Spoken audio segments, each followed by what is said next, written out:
This channel does not promote any violent, harmful, or illegal activities. All content provided by this channel is meant for an educational purpose only.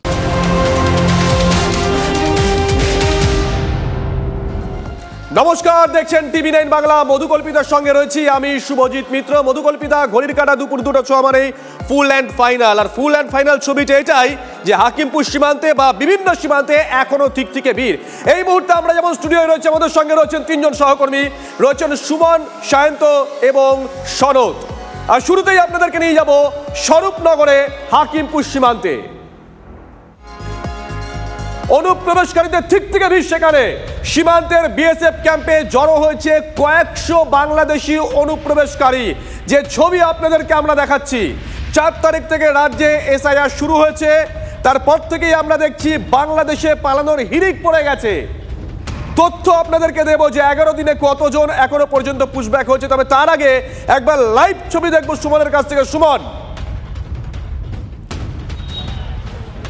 তোকে একেবারেই স্বরূপনগরে যে হাকিমপুর সীমান্ত এবং সেখানে যে BSF এর checkpost রয়েছে, আউটপোস্ট রয়েছে, তার বাইরেই কিন্তু এই ভিড় তুমি দেখতে পাচ্ছ। যে কেউ 2 দিন, কেউ 5 দিন ধরে অপেক্ষা করছেন যে তারা তার বাংলাদেশে ফিরবেন। তার কারণ দীর্ঘদিন ধরে তারা কিন্তু কলকাতা এবং পার্শ্ববর্তী রাজ্যগুলোতে কার্যত অনুপ্রবেশ করে এখানে কর্মসংস্থানের জন্য কাজ করছিলেন। এবার কিন্তু এসআইআর শুরু হওয়ার পরেই তারা কিন্তু বাড়ি ফেরার হিড়িক তুমি দেখতে পাচ্ছ। যে ছোট্ট বাচ্চা থেকে শুরু করে মহিলারা যারা এখানে চলে এসেছিলেন বাংলাদেশ থেকে, তারা কিন্তু ফিরে যেতে চাইছেন এবং ফিরে যাওয়ার জন্য তারা অপেক্ষা করছেন।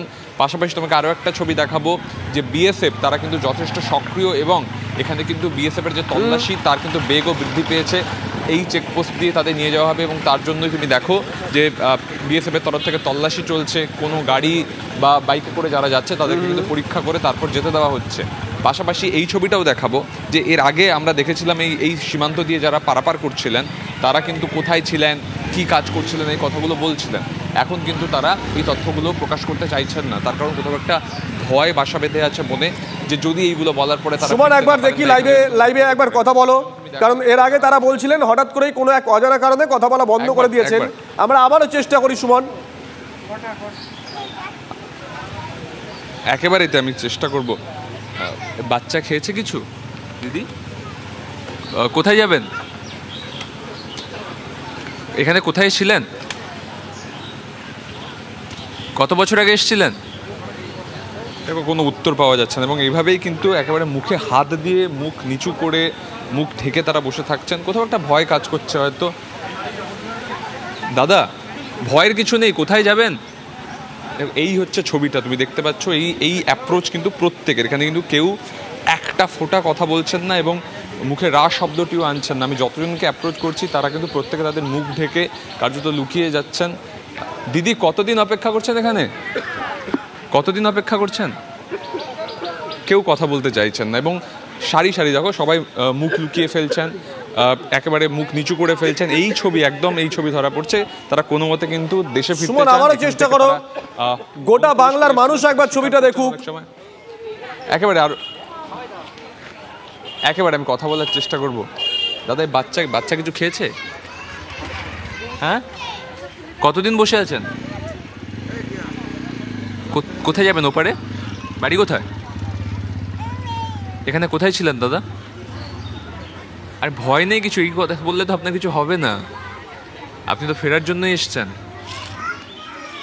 কোনো কথা বলছেন না। এইভাবেই কিন্তু নির্বাক তারা এবং মাথা নিচু করে তুমি দেখো, মাথা নিচু করে ফেলছেন সঙ্গে সঙ্গে ক্যামেরা দেখে। দাদা, কোথায় ছিলেন এখানে? আর ভয়ের কিছু নেই, কোথায় ছিলেন এখানে? কিছু বলবেন না? কতক্ষণ অপেক্ষা করছেন? কতক্ষণ অপেক্ষা করছেন দাদা? কথা বলতে পারছেন না? কষ্ট হচ্ছে? এইভাবেই কিন্তু পরিস্থিতি। কেউ কথা বলতে চাইছেন না, কথা বলছেন না এবং প্রত্যেকেই কিন্তু ফিরতে চাইছেন, সেটা ঠিকই, কিন্তু ক্যামেরা দেখলে কিন্তু কোথাও ভয়ে সিটিয়ে যাচ্ছেন। এবং এরা দীর্ঘদিন ধরেই কলকাতা সহ কলকাতা তোমাকে বলবো একটু যদি তোমার সঙ্গে যিনি সহকর্মী রয়েছেন একবার যদি তিনি বোঝানোর চেষ্টা করেন যে এই যে লাইনটা সেটা শুরু বা শেষ, সেটা কি কোনোভাবে দেখানো বা বোঝানো সম্ভব? যারা মুখে কুলু পেটেছেন আজকে, তাদের লাইনটা কোথায় শুরু হচ্ছে বা কোথায় শেষ হচ্ছে? দেখো একটা এই যে হাকিমপুর চেকপোস্ট যেটা দিয়ে ঢুকতে হবে মানে ওপারে যাওয়ার যে রাস্তা, সেই রাস্তার আগে থেকে যদি আমরা দেখতে শুরু করি এভাবেই কিন্তু প্রচুর মানুষ বসে রয়েছেন এখানে এবং দীর্ঘদিন ধরে বসে রয়েছেন, দীর্ঘক্ষণ অপেক্ষা করছেন। এই বুঝি এক্ষুনি তাদের চলে যেতে হবে এটা একবার ভাবছেন, তারপরে কিন্তু আবার যেতে পারছেন না, আবার বসে পড়ছেন এবং এই যে সারি ধরে পরপর এই কিন্তু পুরো এলাকাটা জুড়ে কিন্তু তারা এরকম নির্বাক হয়ে কার্যত মুখ লুকিয়ে, মুখে হাত দিয়ে, মুখে আঙুল রেখে কোনো কথা বলবেন না এই অ্যাপ্রোচ নিয়ে কিন্তু তারা। সুমন, এটাই আশ্চর্য, মানে একটা সময় তারা মুখ খুলছিলেন, একটা সময় তারা মুখ খুলছিলেন, দেখো একটা সময় তারা মুখ খুলছিলেন, ঠিক তারা বলেছিলেন তারা এদেশে কিভাবে এসেছেন, দালালকে কত টাকা দিয়েছেন, ভোটার কার্ড তৈরি করেছেন কিনা, আধার কার্ড তৈরি করেছেন কিনা, যাবতীয় সরকারি সুবিধা রাজ্যের তরফ থেকে তারা পেয়েছেন কিনা, একাধিক কথা তারা বলেছেন। কিন্তু কোনো এক অজানা কারণে হঠাৎ করেই তারা নির্বাক হয়ে গেছেন, কথা বলা বন্ধ করে দিয়েছেন। কিন্তু বাংলার মানুষ অন্তত তাদের ছবিটা দেখুক, যারা মুখ লোকানোর চেষ্টা করছেন এরাই আজকে বাংলার আনাচে কানাচে, তোমার বাড়ির পাশে আমার বাড়ির পাশে হয়তো ঘাপটি মেরে পড়েছিল, তোমার আমার যে অধিকার সেই অধিকারে থাবা বসিয়েছে এবং তার নেপথ্যেও কেউ ছিল যারা হয়তো এখানে থাকে, হতে পারে কোনো রাজনৈতিক দলের মদতপুষ্ট, হতে পারে দালাল, তারাও কিন্তু এদেরকে দিনের পর দিন ইন্ধন জুগিয়ে গেছে। আমরা সেই মানুষগুলো ছবি অন্তত বাংলার মানুষের সামনে তুলে ধরতে চাই যারা আমাদের অধিকারে এসে থাবা বসিয়েছে দিনের পর দিন। সুমন, দেখো শুভজিৎ, এই যে মানুষগুলো এদেরকে কেউ ভয় দেখিয়েছে যে এই কথাগুলো বললে হয়তো আর বাংলাদেশে যাওয়া যাবে না, আপনারা জানাবেন না আমাদের পরিচয়, যে কার মারফত আপনারা ঢুকেছিলেন, তাহলে কিন্তু আটকে দেবো যাওয়া, এই অদৃশ্য ভয় তাদের মাথার উপর কাজ করছে এবং তার জন্যই কিন্তু তারা কোনো কথা বলছেন না। আমি উইদাউট ক্যামেরা আড়ালে গিয়েও তাদের সাথে কথা বলার চেষ্টা করেছি, বলছেন হাত জোর করছি দাদা কিছু বলতে বলবেন না, এই হচ্ছে তাদের অ্যাপ্রোচ, কারণ তাদেরকে ফিরতে হবে, আটকে যাবেন না হলে। এই অ্যাপ্রোচ নিয়ে তুমি দেখো এই মানুষগুলো, আমি আবার দেখাতে বলবো ছবিটা, যে মুখ লুকিয়ে ফেলছেন, সম্পূর্ণ মুখ লুকিয়ে ফেলছেন যাতে তাদের দেখা না যায়, বোঝা না যায়, অদৃশ্য ভয়, সেই ভয় কারা দেখালো সেই কথাও তারা বলতে পারছেন না। এবং এখানকার যে পরিস্থিতি এখানে আসার তারাও দেখাতে পারে, সুমন তারাও দেখাতে পারে, যাদের হাতে আক্রান্ত হয়েছিল সুজয় এবং অমিত, তারাও দেখাতে পারে, অস্বাভাবিক কিছু না। সীমান্ত ছবিটা তো পাল্টাচ্ছে, প্রথমে তারা ভিড় করলেন, তারা কথা বললেন, তাদের কথা জানতে পারলো গোটা বাংলার মানুষ, তারপরে হঠাৎ করে দেখলাম আমাদের সহকর্মীদের উপর চড়া হলো ওখানকার কয়েকজন, তারপর থেকে দেখলাম যারা কথা বলছিলেন তারা কথা বলা বন্ধ করে দিলেন। মানে তুমি স্টেপ বাই স্টেপ বিষয়গুলো দেখো। আসবো তোমার কাছে সুমন, স্টেপ বাই স্টেপ 19 দিনে 1720 জন অনুপ্রবেশকারীকে ফেরত পাঠানো হয়েছে, এমনটাই সূত্রের খবর। আবারও বলছি, স্টেপ বাই স্টেপ 19 দিনে 1720 জন অনুপ্রবেশকারীকে ফেরত পাঠানো হয়েছে, এমনটাই সূত্রের খবর। সূত্র আর কি বলছে, কোন কোন সীমান্ত দিয়ে ফেরত পাঠানো হচ্ছে, প্রক্রিয়া কিভাবে চলছে, তারা কি আবার আগামী দিনে আসতে পারে, কোনো ফাঁক রয়ে যাচ্ছে কি, নাকি সেটাও রাখতে চাইছে না স্বরাষ্ট্র মন্ত্রক? সায়ন্তর কাছ থেকে জানবো। সায়ন্ত, দেখো শুভজিৎ, স্বরাষ্ট্র মন্ত্রকের তরফে এবং বিএসএফ এর তরফে এই যে গোটা ফেরত পাঠানোর প্রক্রিয়া, সেটাই কিন্তু অর্থাৎ পুশব্যাক প্রক্রিয়ার ক্ষেত্রে কিন্তু অনেক কিছু গোপনীয়তা অবলম্বন করা হচ্ছে, কারণ জাতীয় সুরক্ষা এবং অনেক বিষয় এটার সঙ্গে জড়িত রয়েছে। তবে এখনো পর্যন্ত বিএসএফ এর তরফে সরকারিভাবে মুখটা খোলা হলেও বিএসএফ এর তরফে যে সূত্র মারফত খবর পাওয়া যাচ্ছে, শুধুমাত্র হাকিমপুর সীমান্ত থেকে এসআইআর প্রক্রিয়া শুরু হবার পর প্রায় 1720 জনকে বাংলাদেশে পাঠানো হয়েছে গতকাল পর্যন্ত, অর্থাৎ শুক্রবার পর্যন্ত 1720 জনকে পাঠানো হয়েছে। এটা কন্টিনিউয়াস প্রসেস, সারা দিন চলছে। স্বাভাবিকভাবেই এই তথ্য শেষ পর্যন্ত কত গিয়ে দাঁড়াবে সেটাই কিন্তু এখন দেখার। তবে শুধুমাত্র হাকিমপুর সীমান্ত নয়, হাকিমপুর ছাড়াও এটা 1720 কি একটা নির্দিষ্ট সীমান্তের কথা বলছো সায়ন্ত, নাকি গোটা রাজ্যে এখনো পর্যন্ত? শুধুমাত্র হাকিমপুর সীমান্ত, স্বরূপনগরের হাকিমপুর সীমান্তেই 1720 জনকে ওপারে পাঠানো হয়েছে। বাকি সীমান্তে কিন্তু এই পরিমাণ ভিড় নেই, পাঠানো হচ্ছে তবে সংখ্যা অনেকটাই কম। হাকিমপুর সীমান্তে কিন্তু সবথেকে বেশি ভিড়, যেটা বিএসএফ এর তরফে, বিএসএফ কর্তৃপক্ষের একাংশের তরফে যে দাবি করা হচ্ছে, উত্তর 24 পরগনা, নদিয়ার এবং কলকাতায় যে দীর্ঘদিন ধরে অনুপ্রবেশ ছিল বা বাংলাদেশে এসে বসেছিল, তারা কিন্তু এই হাকিমপুর সীমান্তটাকে ব্যবহার করছে। সঙ্গে থাকো মধুকল্পিতা, তারা এখানে এসেছিল, যে কোনোভাবেই হোক এসেছিল। কেউ বলছে কাঁটাতার পেরিয়ে এসেছিল, কেউ বলেছিল 5000 টাকা দালালকে দিয়েছিল, কেউ বলেছিল 8000 টাকা দালালকে দিয়েছিল, কেউ বলেছিল 10,000 টাকা দালালকে দিয়েছিল। তারা এসেছিল, এসেছিল কোথায়? এসেছিল শুধু নয়, এসে এ বাংলায় তারা ঘাঁটি গেড়েছিল, আর এসআইআর শুরু হতেই তারা পগার পার হচ্ছেন। ঠিক এমনই আরো একটা ছবি আপনাদেরকে দেখাবো। ডানকুনির ছবিটা দেখুন একবার। ডানকুনি থেকে উধাও 5 বাংলাদেশি।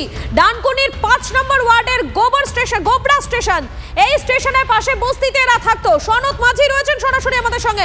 সনৎ, এই বাংলাদেশিরা কবে থেকে উধাও, কবে থেকে প্রতিবেশীরা তাদেরকে দেখতে পাচ্ছেন না? একদমই, তোমায় আগে আমি অবস্থাটা দেখাই। এটা হচ্ছে গোবরা স্টেশন আমার পিছন দিকটা, আর এই লাইনটা হচ্ছে হাওড়া বর্ধমান কডের ডাউন লাইন। এবং এই যে ডাউন লাইনের পাশেই আমি দেখাবো যে বস্তিগুলো, এই বস্তিগুলো অর্থাৎ এটা রেলের জায়গা এবং এখানে জলাশয়, এটাকে জলাশয় বলা হয়, বিভিন্ন আবর্জনা জল এখানে। ঠিক এই জায়গাটায় যে এই তিরপল পরিবার বসবাস করে এবং প্রায় 30 থেকে 40টা পরিবার বসবাস করে। এবং এখানকার যেটা স্থানীয়দের যেটা দাবি সেটা হচ্ছে যে প্রায় 5 জন বাংলাদেশি এখানে অবস্থান করছিলেন বেশ কয়েক বছর ধরে। এবং দিন 15 থেকে 20 দিন আগে কিন্তু এসআইআর শুরু যখন হয় বা এসআইআর ঘোষণা হতেই কিন্তু এখান থেকে তারা পাত্তারি গোটায়। যদিও এখন এখানে যারা বসবাস করেন তারা এ রাজ্য এবং এ রাজ্যের বিভিন্ন জেলা এবং ভিন রাজ্যেরও কিছু মানুষ এখানে বসবাস করছেন বলে এখানকার স্থানীয় সূত্রে জানা গেছে। যদিও বিজেপি যেটা অভিযোগ করছে যে এই ডানকুনি এলাকায়, শুধু এই এলাকা নয়, অর্থাৎ এই গোবরা এলাকা নয়, ডানকুনি যে পৌরসভা এলাকা জুড়ে বিভিন্ন ওয়ার্ডে কিন্তু বাংলাদেশি আছে বলে এরকমই অভিযোগ বিজেপির। অন্যদিকে তৃণমূলের তরফ থেকে যেটা দাবি করা হয়েছে, যদি বাংলাদেশি থাকে বা এখানে অবস্থান করে তাহলে কিন্তু সেটা তারা খুঁজে দেখবে এবং পরবর্তীতে তারা যা প্রশাসনিক ব্যবস্থা সেটা গ্রহণ করবে।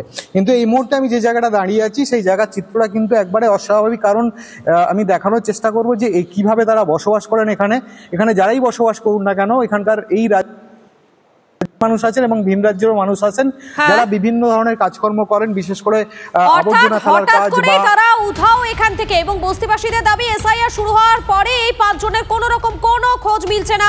2019 সালে ডানকুনির এই বস্তি গড়ে ওঠে, 40টির উপর পরিবার এখানে বসবাস করতে শুরু করেন এবং বস্তিবাসীদের দাবি হঠাৎই এলাকা থেকে চলে যান ওই 5 জন বাংলাদেশ থেকে এসে ডানকুনিতে ঘাঁটি গেড়ে থাকা তারা। এবং এই বিষয় নিয়ে স্থানীয় বাসিন্দারা কি বলছেন শোনাবো আপনাদেরকে, এবং এর পাশাপাশি রাজনৈতিক মহলের একাংশ কি বলছে সেটাও শোনাবো। আমাদের এখানটা একটা ঘর ছিল, 5-6 বছর ধরে থাকতো, আমাদের সাথে মিলেমিশে থাকতো। এখানে বুটল কুড়াতো, কুড়িয়ে তারা জীবন নির্বাহ করতো। করার পরে 1-1.5 মাস আগে তারা চলে গেছে এখান থেকে। তাদের একটা ঘর ছিল, আমরা ভেঙে ঘরটাকে মনে করেন আমরা জ্বালানি বানিয়েছি। দাদা কাকিনাড়া, ব্যারাকপুর সব জায়গা থেকে এইখানে রাত্রিবেলা আসছে, থাকছে, আবার সকালবেলা ওরা 8টা-9টার সময় বেরিয়ে যাচ্ছে। আর রাত্রিবেলা এসে আসুন না, 1-2টো কেন, এখানে সব মোটামুটি ভেরিফাই করলে অনেকজনই বাংলাদেশি বেরোবে। আমি বারবার বলছি। শুধুমাত্র আপনাদেরকে যে ছবিটা দেখালাম সেই ছবি নয়, আরো একটা ছবি দেখায়। ডোম জুড়ে আস্ত একটা বাংলাদেশ গড়ে উঠেছে, এলাকায় গজিয়ে উঠেছে বাংলাদেশি পাড়া। বাস করছে প্রায় কয়েক হাজার বাংলাদেশি অনুপ্রবেশকারী, আর এসআইআর শুরু হতেই মাথায় হাত এই অনুপ্রবেশকারীদের। সুব্রত রয়েছেন সরাসরি আমাদের সঙ্গে। সুব্রত, তারা কবে থেকে এখানে আসছেন, কবে থেকে এখানে থাকা শুরু করেছেন, আর তারা সব থেকে বড় গুরুত্বপূর্ণ প্রশ্ন, কি কি সুযোগ সুবিধা তারা নিচ্ছেন এই সরকারের?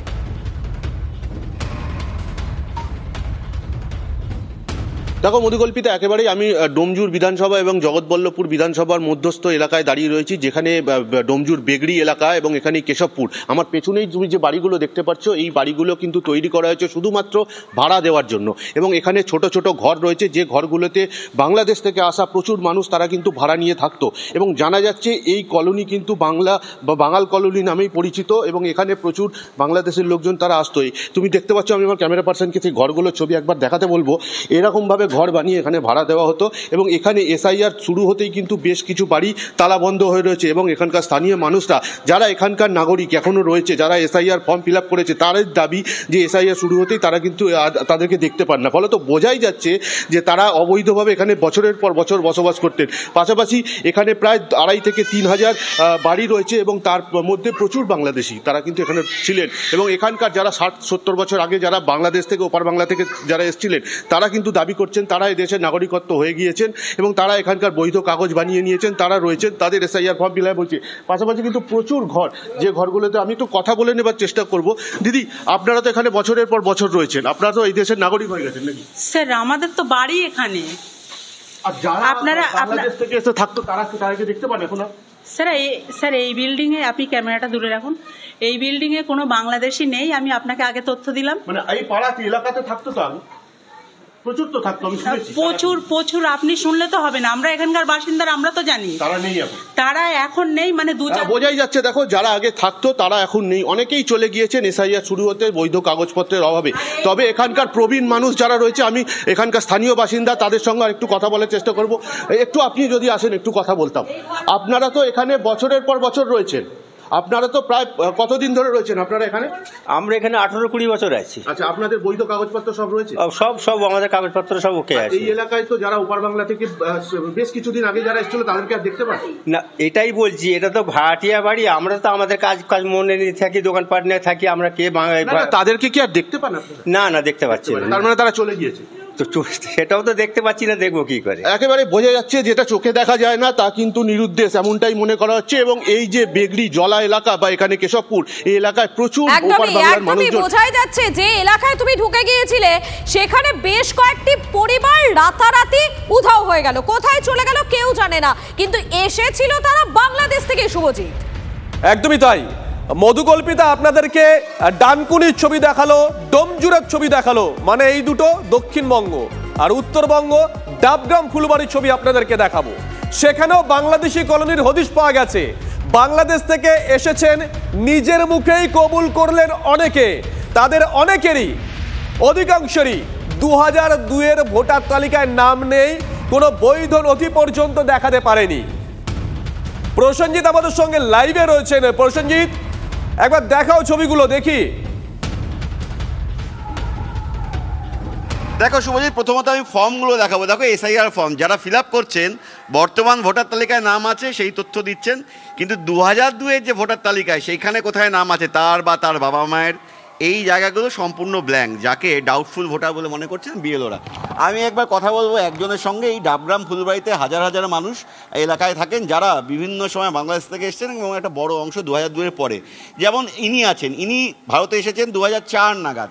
ভারতীয় পাসপোর্ট আছে, ভারতীয় আধার কার্ড, ভোটার কার্ড সবটা তৈরি হয়েছে, কিন্তু এসআইআর শুরু হতেই বিপাকে পড়েছেন। একবার কথা বলি, ফাইনালি ভারতে এলেন কবে? 2004। হ্যাঁ, এরকম হবে আগে আনতেছে বললাম আর কি, বেশি হইতে পারে। থাকতেন বাংলাদেশের বাড়ি? তো ঢাকা ছিল। 2004-এ এলেন। হ্যাঁ। এখানে কি কি নথি আছে আপনাদের? আমাদের এখানে এই Aadhaar card, voter card, PAN card সবটাই তৈরি আছে। পাসপোর্ট আছে? পাসপোর্ট আছে, আমরা পাসপোর্ট করেছি। এখন চলে গেছে। যদি নাম এখন নাম কাটা যায়, এইটা মানে ধরেন আপনার শুনতেছে এইরকম নাম কাটা যাবে, আমরা একটা চিন্তা আছি। এই নাগরিকত্বের জন্য আবেদন করেছিলেন, উনি কি নাগরিক? বিএলওর কাছে যাই, যিনি বিএলও উনি, দেখো এই মুহূর্তে ওনার ভোটার কার্ড আছে, ফলে সেই ভোটার কার্ড ধরলে পরে তিনি ভারতীয় নাগরিক, আধার কার্ড আছে, পাসপোর্ট আছে। কিন্তু 2002 সালকে যদি টার্গেট বা লক্ষ্যমাত্রা রাখা যায়, সেই সময়কালে তিনি ভারতে ছিলেন না, বাংলাদেশে ছিলেন, এবং তিনি নিজেই স্বীকার করে নিচ্ছেন। আমি একবার বিএলওর কাছে যাই। প্রতিদিন এমন কত ফর্ম পাচ্ছেন যারা 2002-এ বাংলাদেশে ছিলেন, পরবর্তীকালে এখানে এসেছেন? সব মিলে কত ফর্ম? আমার মনে হয় তো 100 আপে আছে। 100-র বেশি? মানে এরা কোথাকার লোক? বাংলাদেশের? এখন এনারা এখন কোথাকার লোক, ওনারা বাংলাদেশ থেকে এসেছেন না কোথা থেকে এসেছেন সেটা তো আমি বলতে পারবো না। ভোটার তালিকায় আমার কাছে ভোটার তালিকায় ওনাদের বর্তমানে এখন ওনাদের নাম আছে। এখন 2002-এ তো ওনাদের নেই, ফ্যামিলির কারোরই নেই, এখন ফ্যামিলি রিলেশনশিপে তো কেউ কারো নেই। তাহলে কি করা হবে? এনাদেরকে হিয়ারিং হবে। এখন হিয়ারিং এ যে ওনাদের যে নাম আসে তো যাবেন। এদের কি হিয়ারিং হবে সেটা আমি বলতে পারছি না। এই যে গোটা এলাকাটা ডাবগ্রাম ফুলবাড়ি, এই এলাকায় প্রচুর বাংলাদেশের মানুষের বসবাস বলে একটা অভিযোগ বা শোনা যায়, এটা কি ঠিক? আপনি তো স্থানীয় বাসিন্দা। এই এলাকায় গোটা এই বিস্তীর্ণ ডাবগ্রাম ফুলবাড়ি এলাকায়, এই যে ফগদই বাড়ি, মাঝাবাড়ি বা এই বিস্তীর্ণ এলাকা ডাবগ্রাম ফুলবাড়ি, কোশ্চেনটা আরেকবার করুন তো। প্রচুর মানুষ আসেন বাংলাদেশ থেকে 2002-এর পরবর্তীকালেও তো প্রচুর মানুষ এসেছেন। আপনারা দেখেছেন তো, আপনারা ছিলেন এই এলাকায়, ফাঁকা এলাকা ছিল কি? এখন দেখুন, ওনারা 2002-এ যদি এসেছেন, যদি 2002-এ উনি আসার পর যদি নথি যদি না, আমি ওনাদের কথা বলছি না, আমি বলছি এই এলাকায় প্রচুর মানুষ 2002-এর পরেও তো এসেছেন বাংলাদেশ থেকে। হ্যাঁ, এসেছেন প্রচুর মানুষ আসেন। আপনারা তো স্থানীয় বাসিন্দা, আপনারা তো জানেন। আমি একবার বিএল এর সঙ্গে কথা বলি। আপনি কোন দলের বিএলএ? আমি টিএমসি। এই এলাকায় বাংলাদেশি মানুষ কত? বাংলাদেশের থেকে আসা তো প্রচুর লোকই আছে, তারা এখানে জায়গা জমিন করেছে, ঘর বানিয়েছে, অনেকে মিউনিসিপ্যালিটিতে চাকরি করে। খুব ভালো কথা, ঘর বানাক চাকরি করুক, ডকুমেন্টস কি করে বানালো? যে ওনারা যে 2002 এর যে ডকুমেন্টসটা দিতে হচ্ছে মা বাবার তালিকার নামটা, এদের ভারতীয় নথিটা কি করে তৈরি হলো? মানে কোন জমানায়, আপনাদের জমানায় না বাম জমানায়, কোন সময়কালে বা কিভাবে? আচ্ছা, ওটা 100% বাম জমানায়। আপনারা এই প্রশ্নের দায়টা ঝেড়ে ফেলবেন না, এটা 100% বাম জমানায়। কেন কি আমি এখানে যখন থেকে এই যে আপনার পাশে যিনি আছেন, ইনি 2017-তে ভোটার লিস্টে নাম তুলেছেন, আপনাদের জমানা তো। ইনিও বলছেন ইনি বাংলাদেশ থেকে 2004-এ এসেছেন, 2017-তে নাম তুলেছেন, এটা তো বাম জমানা নয়। সেটা বাম জমানা নেই, কিন্তু অ্যাক্টিভিটি যারা ভোটার কার্ড তুলে দিত সেটা তো বাম জমানারই লোকরা ছিল না। বাস্তবে শুভজিৎ দেখো, বাম জমানা হোক বা ডান জমানা, এই রাজনৈতিক চাপাতত্ত্ব চলবে, কিন্তু বাস্তবে এই ডাবগ্রাম ফুলবাড়িতে হাজার হাজার মানুষের খোঁজ মিলছে যারা। প্রসেনজিৎ, বিএলও তুমি যে প্রশ্নটা করলে, বিএলও যে উত্তরটা দিলেন, এটা বোধহয় গোটা বাংলার মানুষ নোট করে নিয়েছেন যে প্রতিদিন অন্তত উনি 100 লোককে পাচ্ছেন, প্রতিদিন 100 লোককে পাচ্ছেন যাদের 2002-এর নাম নেই, যাদের ব্লাড রিলেশনের কেউ এপার বাংলায় থাকে না, প্রতিদিন 100 জন। মানে সংখ্যাটা কোথায় গিয়ে পৌঁছতে পারে প্রসেনজিৎ, এখান থেকে একটা অনুমান করা যেতে পারে। প্রসেনজিৎ একদম দেখো, এবং শুধু এই বিএলও না, আমি যেখানটা দাঁড়িয়ে আছি উনি নির্দিষ্ট একটা পার্টে বিএলও। আমি অন্তত 4 জন বিএলওর সঙ্গে আজকে কথা বলেছি এই বিস্তীর্ণ ডাবগ্রাম ফুলবাড়িতে। ডাবগ্রামের 2টি গ্রাম পঞ্চায়েত 1 এবং 2, ফুলবাড়িতে 2টি গ্রাম পঞ্চায়েত 1 এবং 2। এবং এই ফুলবাড়ি অর্থাৎ এই ডাবগ্রাম ফুলবাড়ি বিধানসভা কিন্তু বাংলাদেশ সীমান্তের লাগোয়া বিধানসভা কেন্দ্র। এই কেন্দ্রের যে 4 জন বিএলওর সাথে কথা বলেছি, একজন বিএলও বলছেন আমার কাছে ভুরি ভুরি ডাউটফুল ফর্ম ফিল আপ হয়ে আসছে, যাদেরকে জিজ্ঞেস করলে একবার এক এক রকম উত্তর দিচ্ছেন। কেউ আবার গার্জিয়ানস হিসাবে যাদের নাম লিখেছেন তাদের সঙ্গে ওই যে ভোটার তার কি রিলেশন জিজ্ঞাসা করলে 4 বার 4 রকমের উত্তর দিয়েছেন। কেউ আছেন কোথায় ছিলেন, কখনো বলছেন আসাম, কখনো বলছেন বিহার, কখনো বলছেন পশ্চিমবঙ্গ, কখনো বলছেন বাংলাদেশ। বিএলওরাই বলছেন যে এই ভোটাররা আদৌ বাস্তবে ভারতের নাগরিক কিনা আমাদের সন্দেহ আছে, কিন্তু হ্যাঁ বর্তমান ভোটার তালিকায় এদের নাম আছে। সঙ্গে থাকো প্রসেনজিৎ, সঙ্গে থাকো মধুকল্পিতা। গোটা বুলেটিনটা এখনো পর্যন্ত আমরা 3টে তথ্য 3টে জায়গা থেকে পেলাম। তৃণমূল কংগ্রেসের তরফ থেকে সাংবাদিক বৈঠক করে বলা হলো প্রত্যেকটা বুথ থেকে নাকি কোনো একটা রাজনৈতিক দলের অঙ্গুরি হেলনে কমিশন 150 থেকে 200 ভোটারের নাম বাদ দিয়েছে, এটা প্রথম তথ্য। দ্বিতীয় তথ্য সায়ন্ত আমাদেরকে দিল, হাকিমপুর সীমান্ত থেকে 1720 জনকে 19 দিনে পুশব্যাক করা হয়েছে।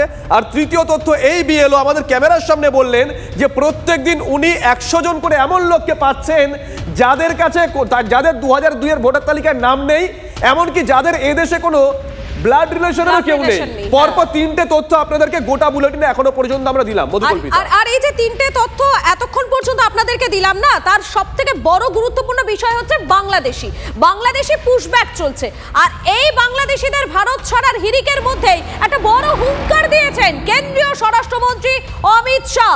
অনুপ্রবেশকারীদের বেছে বেছে দেশ ছাড়া করব, দেশের সুরক্ষার জন্য অনুপ্রবেশকারীরা বিপজ্জনক। কয়েকটি দল অনুপ্রবেশকারীদের বাঁচানোর চেষ্টা করছে, কয়েকটি রাজনৈতিক দল এসআইআর এর বিরোধী।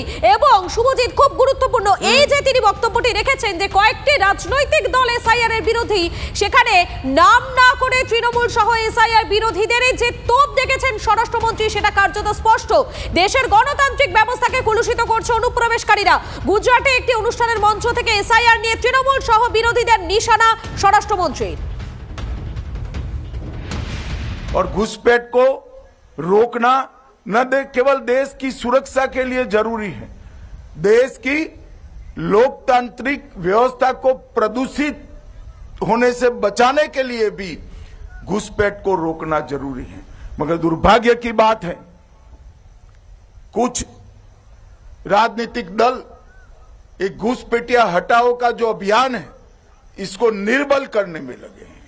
और वो राजनीतिक दल चुनाव आयोग द्वारा जो एसआईआर की प्रक्रिया चल रही है, मतदाता सूची का शुद्धिकरण जो चल रहा है, इसका खिलाफत कर रहे हैं। मैं आज इस हीरक जयंती समारोह में बहुत स्पष्ट करना चाहता हूं कि हम इस देश में से एक एक घुसपैठिए को चुन चुन कर बाहर निकालेंगे, ये हमारा प्रण है। इस देश के किसी भी राज्य का मुख्यमंत्री कौन हो, देश का प्रधानमंत्री कौन हो, वो निर्णय केवल और केवल भारत का नागरिक कर सकता है। দেশ নিরাপত্তাহীনতাতে ভুগছে, এটা তো সত্যি। আর যদি আগাম জানা যেত তাহলে পরে এই আতঙ্কবাদীরা পেহেলগাঁওতে ঢুকে পর্যটকরা মারা যেত না, ভারতীয় পর্যটক। আবারও দিল্লিতে এরকম বোম ব্লাস্ট হতো না। তার মানে দেশের বর্ডার্সগুলো ঠিক মতো ওখানে নিরাপত্তা দেওয়া হচ্ছে না, আপনার নজর এড়িয়ে যাচ্ছে সেখান থেকে। আর আপনি বাংলার দিকে একটা ইঙ্গিতটা ছেড়ে দিলেন। মমতা বন্দ্যোপাধ্যায় একটা চিঠি দিয়েছেন চিফ ইলেকশন কমিশনারকে, সেই মর্মেই চিঠি দিয়েছেন যে এসআইআর নিয়ে তো তাড়াহুড়ো কিসে। বাংলাকে কবজা করার এই চেষ্টা আপনার রাজনৈতিক লড়াই নয়, আপনি কবজা করতে চান, এবং কবজা যেন তেন প্রকারণে। আপনার কাছে কি এই মৃত্যু যেগুলো হলো, সেই পরিবারের কান্না, সেই পরিবারের কষ্ট স্পর্শ করে না, পৌঁছয় না আপনার চোখ অব্দি? আপনি কানে সেটাকে শুনতে পান না? আপনার হৃদয়ের মধ্যে ব্যথা হয় না? আপনারা শুনলেন কেন্দ্রীয় স্বরাষ্ট্রমন্ত্রী তিনি কি বলেছিলেন, কি হুঙ্কার দিয়েছিলেন, শোনালাম আপনাদের। আর এই অনুপ্রবেশকারীদের বিরুদ্ধে কড়া অবস্থান নিয়ে এবারে ময়দানে বিশ্ব হিন্দু পরিষদ। পুলিশ বিএসএফ এর সঙ্গে সমান্তরাল নজরদারি চালাবে হিন্দুবাদী এই সংগঠন। অনুপ্রবেশ রুখতে নজরদারিতে কাজে লাগানো হবে স্থানীয় যুবকদের। অনুপ্রবেশ বন্ধে প্রশাসন যথাযথ পদক্ষেপ না করলে কলকাতার রাস্তায় নামার হুঁশিয়ারি ভিএইচপির।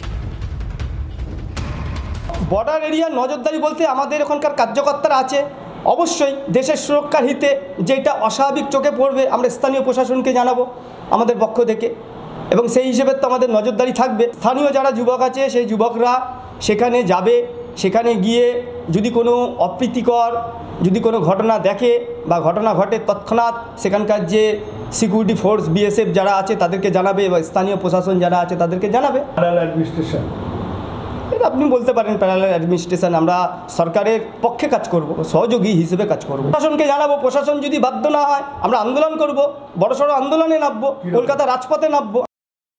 দেখুন, আমরা এই মুহূর্তে সবথেকে বেশি চর্চার যে বিষয়টি, সেই বিষয়টি হচ্ছে অবশ্যই এসআইআর। আর এই এসআইআর নিয়ে হাজারো রকমের প্রশ্ন অনেকের মনেই ঘুরে বেড়াচ্ছে। কেন? কারণ 9 ডিসেম্বর ভোটার লিস্টের খসড়া তালিকা প্রকাশ করবে নির্বাচন কমিশন। আর সেখানেই তো প্রশ্ন হচ্ছে এই তালিকায় কাদের নাম থাকবে, কাদের নাম বাদ পড়বে। আমি সরাসরি চলে যাবো, নিউজ রুম থেকে রয়েছেন আমাদের প্রতিনিধি সিজার মণ্ডল রয়েছেন, আমি সিজারের কাছে চলে যাবো। সিজার, এই বিষয়টা একটু স্পষ্ট হওয়া দরকার যে তালিকায় কাদের নাম থাকবে, কাদের নাম বাদ যাবে, আর যাদের নাম বাদ যাবে তারাই বা পরবর্তীতে কি করবে? দেখো, কমিশনের তরফ থেকে এর আগে যখন এই এসআইআর প্রক্রিয়া শুরু হয় তখনই স্পষ্ট করে দেওয়া হয়েছিল যে 4 নভেম্বর থেকে 4 ডিসেম্বর এনুমারেশন ফর্ম দেওয়া এবং সেই এনুমারেশন ফর্ম জমা নেওয়ার যে প্রক্রিয়া সেই প্রক্রিয়া চলবে। এরপরে 9 ডিসেম্বর প্রকাশিত হবে খসড়া ভোটার তালিকা, এবং সেই হিসেব অনুসারে যেটা কমিশনের নির্দেশ অনুসারে কমিশন থেকে আমরা যেটা জানতে পারছি, যারা এনুমারেশন ফর্ম ফিল আপ করবেন তাদের সবারই নাম থাকবে এই খসড়া তালিকায়। তাহলে কাদের নাম বাদ যাবে? যখন বিএলওরা গিয়ে কোনো বাড়িতে দেখবেন যে 2025-এর ভোটার তালিকায় কোনো ব্যক্তির নাম ছিল, কিন্তু পরবর্তীতে বাড়ি বাড়ি যে উদ্দেশ্যে বাড়ি বাড়ি এনুমারেশন ফর্ম দেওয়ার পদ্ধতি চালু করা হয়েছে, বাড়িতে গিয়ে তারা যখন দেখতে পাবেন যে সেখানে কোনোভাবে সেই ব্যক্তি মৃত, তার মৃত্যু হয়েছে, সঙ্গে সঙ্গে বিএলও কিন্তু সেটাকে মার্ক করবেন, অর্থাৎ সেখানেই কিন্তু ডিলিট করা হবে মৃত ভোটারদের। এছাড়া কাদের নাম বাদ যাবে? 2025-এর নাম লিস্টে নাম রয়েছে, অথচ বাড়ি বাড়ি গিয়ে তাকে খুঁজে পাওয়া গেল না, অর্থাৎ এনুমারেশন ফর্ম তাকে দেওয়া গেল না। এটা দুটো কারণে হতে পারে। এক হতে পারে তিনি সপরিবারে বাইরে, সেক্ষেত্রে বহু ক্ষেত্রেই দেখা যাচ্ছে যে তারা প্রতিবেশীদের সাহায্যে সেই বিএলওকে ফোনে জানাচ্ছেন তাদের অবস্থানের কথা, তারা অন্য কোনোভাবে যোগাযোগের চেষ্টা করছেন। কিন্তু যারা অনুপ্রবেশকারী, যে ছবিটা আমরা হাকিমপুর সীমান্তে দেখতে পাচ্ছি যে দলে দলে অনুপ্রবেশকারী তারা পালিয়ে যাচ্ছেন, তাদের বিভিন্ন যে এখানে ডেরা, সেই ডেরাগুলো ছেড়ে তারা চলে যাচ্ছেন, তাদের নাম কিন্তু বাদ যাবে, কারণ তারা ভোটার লিস্টে 2025-এ নাম থাকলেও তারা চলে যাচ্ছেন এবং তারা কিন্তু এই এনুমারেশন ফর্ম ফিল আপ করছেন না, এদের নাম বাদ যাবে। এবং সেই জায়গায় দাঁড়িয়ে আরেকটা সম্ভাবনা রয়েছে কাদের নাম বাদ যাওয়ার, যাদের ডবল এন্ট্রি আছে, ইচ্ছাকৃতভাবে বা অনিচ্ছাকৃতভাবে দেখা যায় একই কেন্দ্রে বা দুটো আলাদা কেন্দ্রে একই ব্যক্তির নাম রয়েছে। সবথেকে বেশি এটা প্রবণতা দেখা যায় বিয়ের সময় মেয়েদের ক্ষেত্রে। বিয়ের আগে এক জায়গায় নাম রয়েছে, সেই নামটা রয়ে গেল, বিয়ের পরে তিনি যখন গেলেন সেখানেও আরেকবার তার নাম উঠল। সেই জায়গায় দাঁড়িয়ে কমিশন পরিষ্কারভাবে বলে দিয়েছে যদি কেউ দুটো এনুমারেশন ফর্ম ফিল আপ করেন একই ব্যক্তি তাহলে সেটা কিন্তু আইনত দণ্ডনীয় অপরাধ, এবং সেক্ষেত্রে সেটা মেনে চললে তাহলে সেই ব্যক্তির দুটো এনুমারেশন ফর্ম দেওয়া হবে বিএলওদের, কিন্তু সেই ফর্ম সেই ব্যক্তি নেবেন না। তিনি বলবেন যে আমার এখানে ভোটার একটা জায়গায়, তাহলে ডাবল এন্ট্রি যেটা রয়েছে সেই ডাবল এন্ট্রিটা বাদ যাবে। এই নামগুলো বাদ যাওয়ার পরে যে খসড়া ভোটার তালিকা, সেই খসড়া ভোটার তালিকার যাদের ম্যাপিংয়ে নাম পাওয়া যাবে তাদের এর পরবর্তীতে কিছু করতে হবে না। অর্থাৎ 2002-এ যাদের নাম ছিল বা 2002-এ তার বাবা তার দাদু যাদের নাম ছিল, অর্থাৎ ম্যাপিংয়ের আওতায় যারা পড়লেন তাদের কিছু করতে হবে না, কিন্তু তার বাইরে যারা রয়েছেন তাদেরকে হিয়ারিংয়ে ডাকা হবে, এবং সেই হিয়ারিং বিএলওর মাধ্যমেই সেই সংশ্লিষ্ট ভোটার বা সংশ্লিষ্ট ব্যক্তি জানতে পারবেন তার কবে ইআরওর কাছে হিয়ারিং রয়েছে এবং কি কি নথি তাকে জমা দিতে হবে। একেবারে সিজার, তুমি আমাদের সঙ্গে থাকো, তুমি সঙ্গে থাকো। আমরা অন্তত এই বিষয়টা সিজারের মাধ্যমে পরিষ্কার হওয়া সম্ভব হলো শুভজিৎ, যে নাম থাকলে কি হবে, নাম না থাকলে তারা কি করবেন, এই পুরো বিষয়টা স্পষ্ট হলো, তাই তো? আমরা একবার ওয়ালে পুরো দেখিয়ে দেই, বিগ ওয়ালে ভালো করে দেখবেন, ইনফরমেশন দিচ্ছি আমরা। খসড়ায় কাদের নাম থাকবে, এনুমারেশন ফর্ম জমা দিলেই আপনার নাম থাকছে।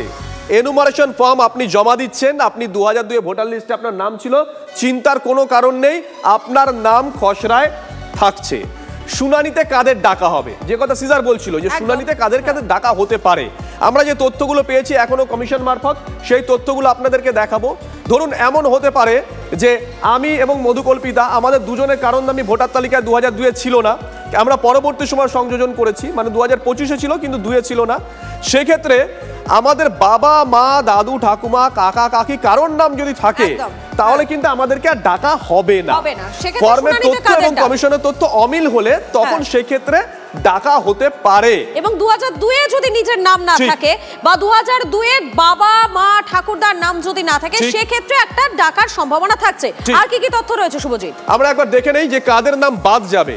মৃত যারা ভোটার রয়েছেন অবশ্যই তাদের নাম বাদ যাবে। ডাবল এন্ট্রি ভোটার যারা, দু জায়গার নাম, তাদের নাম বাদ যাবে। যাদের ঠিকানায় পাওয়া যায়নি, অর্থাৎ গিয়েছিলেন হয়তো বাড়িতে বিএলও কিন্তু তাদেরকে পাওয়া যায়নি, তাদের নামটা বাদ যাওয়ার সম্ভাবনা থাকছে। তাহলে আমরা বিগ ওয়ালের মাধ্যমে সেই তথ্যগুলোই তুলে ধরলাম এই মুহূর্তে প্রত্যেকের কাছে, যে কাদের নাম। আরো একবার দেখাই, এই যে খসড়া, সেই খসড়ায় কাদের নাম থাকছে কাদের নাম না থাকছে সমস্ত বিষয়গুলো আরো একবার দেখাই। একদম খসড়ায় যা কাদের নাম থাকছে, এনুমারেশন ফর্ম জমা দিলে আপনার নাম খসড়ায় থাকছে। আপনার নাম যদি 2002-এ থেকে থাকে আপনি নিশ্চিন্তে থাকুন, বিন্দুমাত্র চিন্তা করবেন না, আপনার নাম কিন্তু খসড়ায় চলে আসবে। তাহলে শুনানিতে কাদেরকে ডাকা হতে পারে? শুনানিতে তাদেরকেই ডাকা হবে যাদের ধরুন 2025-এ নাম আছে কিন্তু 2002-এর নাম নেই, এমনকি তাদের দাদু ঠাকুমা বাবা মা তাদেরও নাম নেই 2002-এ, তখন তাকে ডাকা হবে খসড়ায় শুনানিতে। আপনি গিয়ে আপনার কাছ থেকে যে ডকুমেন্টস চাওয়া হবে আপনি সেটা দেখাবেন এবং সিদ্ধান্ত নেবে নির্বাচন কমিশন। আর সবথেকে বড় বিষয় শুভজিৎ, যে কাদের নামটা বাদ যাবে এই চিন্তাটা অনেকের মাথায়, যে আমার নাম থাকছে কিনা। সেক্ষেত্রে মৃত ভোটার তাদের নাম তো অবশ্যই বাদ যাবে। ডাবল এন্ট্রি যাদের, তাদের নামটাও বাদ যাবে, এবং যাদের ঠিকানায় গিয়ে বিএলও খুঁজে পাননি তাদের নামটাও কিন্তু ভোটার তালিকা থেকে বাদ চলে যাবে। এবং এক্ষেত্রে সবথেকে গুরুত্বপূর্ণ বিষয়, যাদের নাম থাকছে না তারা ঠিক কি করবেন, অর্থাৎ যারা বুঝতে পারছেন না এই মুহূর্তে সেই বিষয়টা আপনাদের সামনে খুব সহজভাবে বোঝানোর জন্য আমি আরো একবার সিজারের কাছে চলে যাবো। সিজার, অনেকগুলো তথ্য এই মুহূর্তে আমি আর শুভজিৎ দেখাচ্ছিলাম, তুমিও কিছুক্ষণ আগে বিশ্লেষণ করছিলে, কিন্তু সবথেকে বড় প্রশ্ন, যাদের নাম তালিকায় থাকছে না তারা কি করবে, তাদের কি এর পরের স্টেপটা তাদের ক্ষেত্রে কি হবে?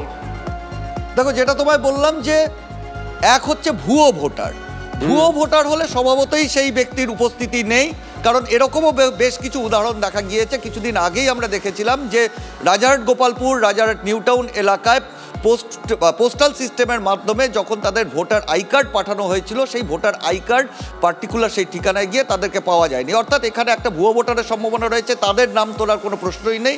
কিন্তু যেটা একদম বৈধ ভোটার, যিনি হয়তো কোনো কর্মসূত্রে বা কোনোভাবে তিনি বাইরে রয়েছেন, বিএলও 3বার গিয়েও তাকে পায়নি, কিন্তু তার নাম থাকা উচিত, তিনি কিন্তু অবশ্যই তার নাম ওঠার যথেষ্ট সুযোগ রয়েছে। তিনি ইয়ারোর সঙ্গে যোগাযোগ করতে পারবেন, তিনি বিএলওর মাধ্যমে ইয়ারোর সঙ্গে যোগাযোগ করতে পারবেন এবং সেই জায়গায় তাকে সেই কারণ দেখাতে হবে যে কোথায় তিনি ছিলেন, কেন তিনি এনুমারেশন ফর্ম নিতে পারেননি, এবং পরবর্তীকালে একটা শুনানির মাধ্যমে কিন্তু তার নাম পরবর্তীতে সংযুক্ত হওয়ার যথেষ্ট জায়গা রয়েছে এবং সেখানে নাম বাদ পড়ার সম্ভাবনা নেই। প্রাথমিকভাবে খসড়া তালিকা এনুমারেশন ফর্ম না ভরার জন্য নাম বাদ গেলেও পরবর্তীতে তার নাম তোলার জায়গা রয়েছে।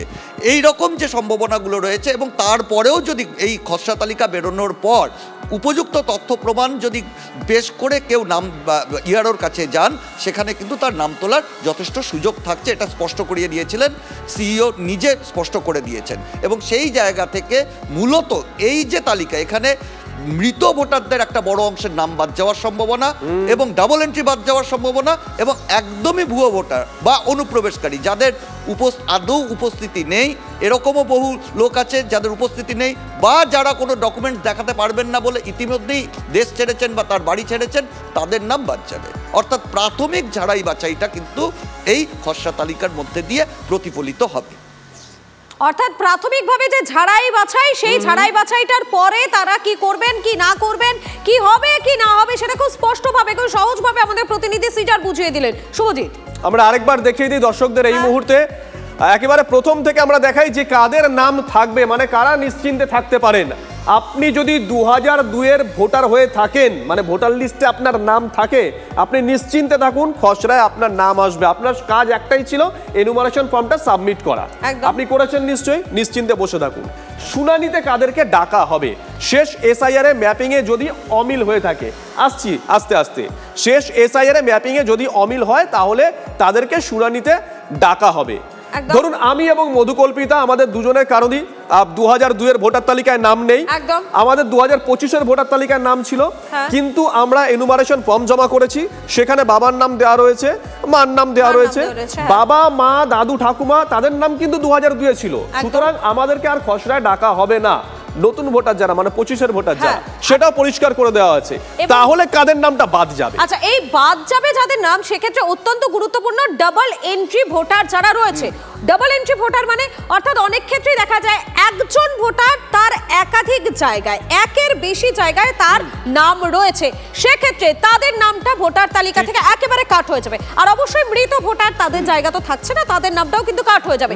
কিন্তু এই শুনানিতে কাদের ডাক, সেক্ষেত্রে আরো একটা বিষয় রয়েছে যে এই 2002-এ নিজের নাম না থাকলে এবং তার পাশাপাশি যে ফর্মটা ফিল আপ করা হচ্ছে সেখানে যদি কোনো তথ্যের অমিল থাকে, যদি কোনো গরমিল খুঁজে পান, যদি দেখাতে না পারে, একদম সেক্ষেত্রে দাঁড়িয়ে, মানে রক্তের সম্পর্ক একদম বাংলা ভাষায় আমরা বলতে গেলে, সেক্ষেত্রে না থাকলে কিন্তু একটা ডাকার সম্ভাবনা থেকে যাচ্ছে। কিন্তু তারপরেও কি করতে হবে সেই বিষয়টা খুব স্পষ্ট এই মুহূর্তে, শুভজিৎ, তাই তো? একদমই, সেক্ষেত্রে আপনাকে ডাকা হবে শুনানিতে এবং সেক্ষেত্রে আপনার কাছ থেকে কিছু ডকুমেন্টস চাওয়া হবে। আপনি সেই ডকুমেন্টস দেখালে, সিজারও যে কথা বলছিল, আপনার নাম থাকার একটা সম্ভাবনা রয়ে যাচ্ছে, সেই সিদ্ধান্তটা অবশ্যই নেবে নির্বাচন কমিশন।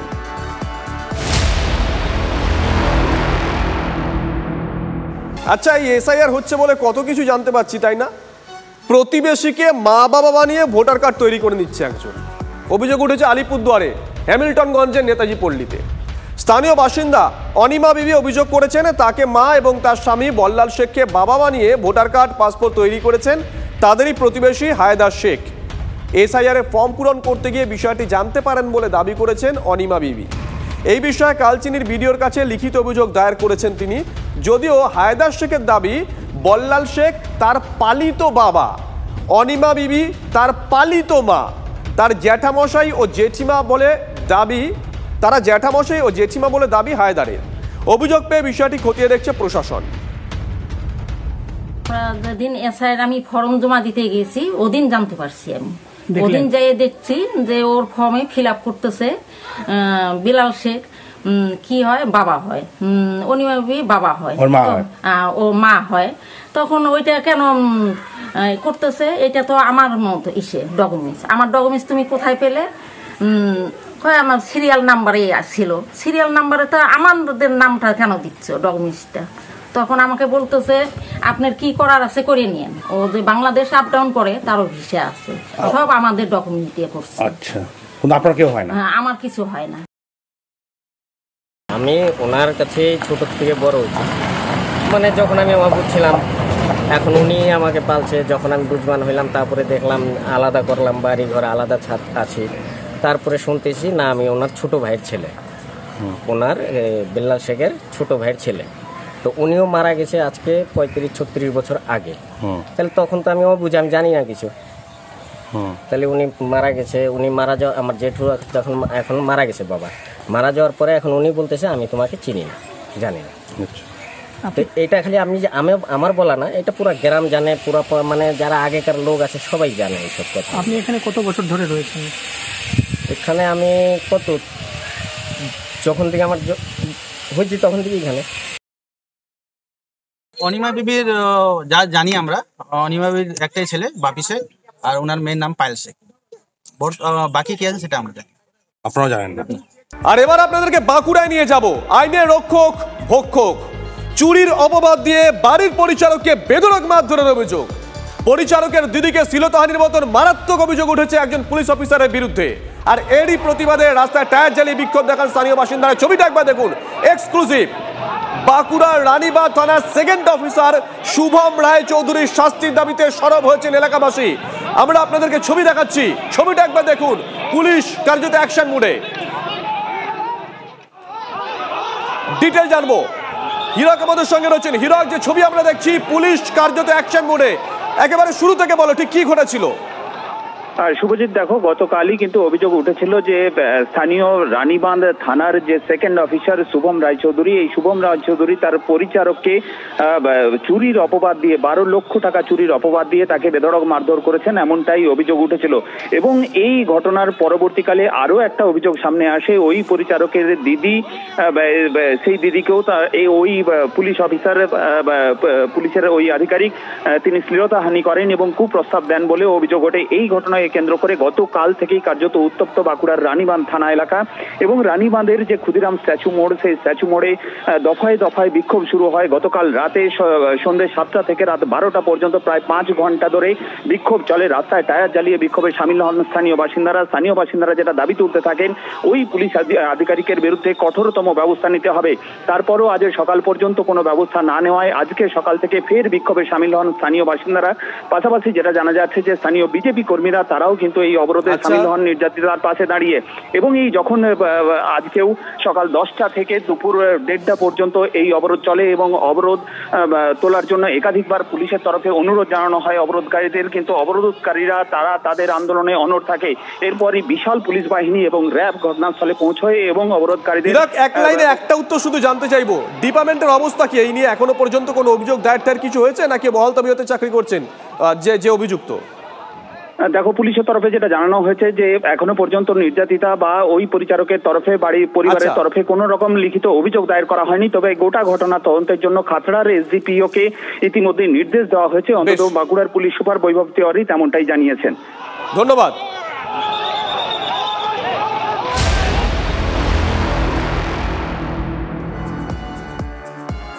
26-এ বাংলা জয়ের একটা মিশন এবং লক্ষ্য পূরণে ডিসেম্বর থেকেই পূর্ণ উদ্যমে ঝাঁপাচ্ছে এবারে বিজেপি। ডিসেম্বর থেকে পরপর বঙ্গ সফরে নরেন্দ্র মোদী, অমিত শাহ, জেপি নাড্ডারা। ডিসেম্বর থেকে রাজ্যে আসবেন অন্যান্য রাজ্যের বিজেপি নেতারা। সুনীল বানসাল, ভূপেন্দ্র যাদবরা সাংগঠনিক বিষয়ে দেখভাল করছেন। সরাসরি চলে যাবো, আমাদের প্রতিনিধি প্রদীপ্ত রয়েছেন আমাদের সঙ্গে। প্রদীপ্ত, বিহার নির্বাচনের আগে থেকেই কার্যতই 26-এ যে বাংলা জয়ের মিশনটা হতে চলেছে বিজেপির, সেই লক্ষ্য রেখাটা কিন্তু তারা স্পষ্ট করে দিয়েছিলেন। একেবারেই তাই। তবে বিহার নির্বাচন তাদেরকে এই লক্ষ্যে হয়তো সামিল করতে আরও বেশি কোথাও উদ্যম জুগিয়েছে বলেই মনে করছেন রাজনৈতিক মহলের বিশেষজ্ঞরা। এবং তার সুর কিন্তু ইতিমধ্যেই খোদ নরেন্দ্র মোদী তিনি বেঁধে দিয়েছেন। প্রধানমন্ত্রী বিহার জয়ের দিন বিজেপির যে সদর দপ্তর রয়েছে দিল্লির, সেখান থেকেই স্পষ্ট করে দিয়েছেন যে জঙ্গল রাজকে, বাংলায় যে জঙ্গল রাজ চলছে সেটাকে তারা উপড়ে ফেলবেন।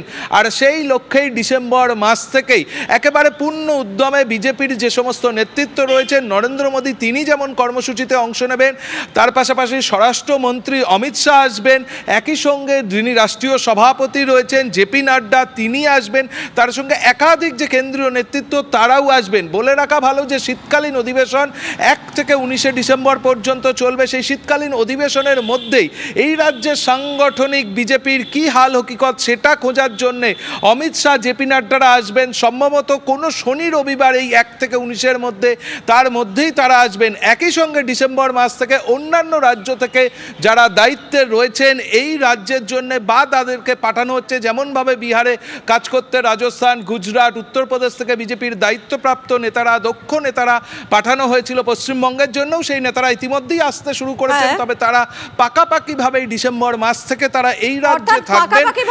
ডিসেম্বরের পর থেকেই বঙ্গ সফরে তারা পরপর থাকছেন। একবার আপনাদের শোনাই, বিহার বিধানসভা নির্বাচনে যেদিন ফল বেরিয়েছিল সেদিন দিল্লির বিজেপির হেডকোয়ার্টার থেকে প্রধানমন্ত্রী নরেন্দ্র মোদী ঠিক কি বার্তা দিয়েছিলেন শুনুন। और अब आज की इस विजय ने भाजपा कार्यकर्ताओं को केरला, तमिलनाडु, पुडुचेरी, असम और पश्चिम बंगाल में भी नई ऊर्जा से भर दिया है।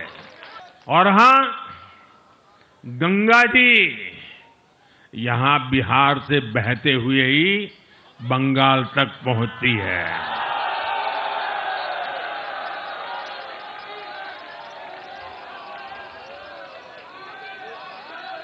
बिहार ने बंगाल में भाजपा की विजय का रास्ता भी बना दिया है। मैं बंगाल के भाइयों बहनों को भी आश्वस्त करता हूं, अब भाजपा आपके साथ मिलकर पश्चिम बंगाल से भी जंगल राज को उखाड़ फेंकेगी। রাজ্যে ভোট আসছে আর বারুদের স্তূপ জমছে। 3 সপ্তাহে, মাত্র 3 সপ্তাহে মুর্শিদাবাদে 2 পুলিশ জেলায় উদ্ধার হয়েছে প্রায় 2000 বোমা। আজ শামসেরগঞ্জে একটি বাগান থেকে উদ্ধার হয়েছে জার ভর্তি তাজা বোমা। বোমা সংক্রান্ত তথ্য জানাতে এ মাসে মুর্শিদাবাদ পুলিশ জেলার তরফ থেকে একটা টোল ফ্রি নাম্বার চালু করা হয়। এরপরেই খোঁজ মেলে পরপর বোমা স্তূপের। ভোটমুখী বাংলায় দিকে দিকে বোমা বারুদ, প্রশ্নে প্রশাসনের নজরদারি।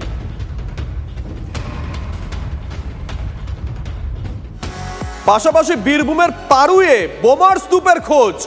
কেন্দ্রডাঙ্গালে 15টি তাজা বোমা উদ্ধার। পরিত্যক্ত জায়গায় ঝোপের মধ্যে বোমাগুলো লুকোনো ছিল।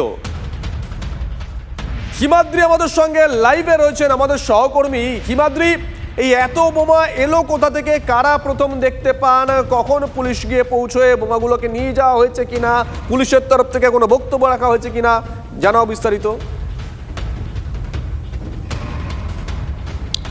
দেখো, পারুই থানার অন্তর্গত কেন্দ্রডাঙ্গাল, সেখানে আজ সকালবেলায় স্থানীয় বাসিন্দারা একটি ঝোপের মধ্যে দেখতে পায় যে প্রায় 15 থেকে 16টি বোমা রয়েছে।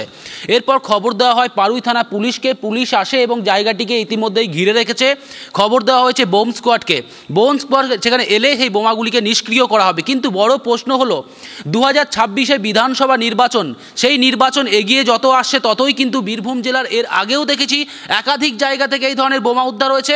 আজ ফের বোমা উদ্ধার হলো। তাহলে কি বারুদের স্তূপে বীরভূম বিরোধীরা যেই কথাটা বারবার বলে সেটাকে আবার প্রমাণ করছে? কারণ এর আগে বীরভূমের একাধিক জায়গায় এই ধরনের কখনো দেখা গেছে বাচ্চা ছেলে বল ভেবে বোমা নিয়ে খেলতে গেলে গুরুতরভাবে আহত হয়েছে, কখনো দেখেছি বোমার আঘাতে তৃণমূল নেতাদের মধ্যে একের অপরের উপরে হামলা।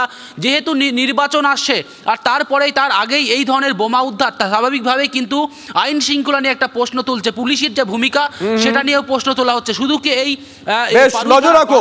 অদিত চৌধুরী কি বলেছেন শোনাই একবার। সারা রাজ্যেই আছে বোমা। বোমারই তো একটাই তো শিল্প হয়েছে বাংলায়, বোমা শিল্প। বোমাশ্রী দিদি জেলায় জেলায় তৈরি করেছে। এখানকার পুলিশের কাজ কম নয়, তাই বোমা পাচ্ছে তারা। পথে বোমা আসছে করতে, বোমা আসার আগে তো ধরা উচিত। এখানে পুলিশ কি করছে? কেউ খবর দিলে পুলিশ গিয়ে বোমা উদ্ধার করে, এসব গল্প সব। এত যে বোমা উদ্ধার হচ্ছে, কটা লোকের সাজা হচ্ছে, কটা লোক গ্রেপ্তার হচ্ছে,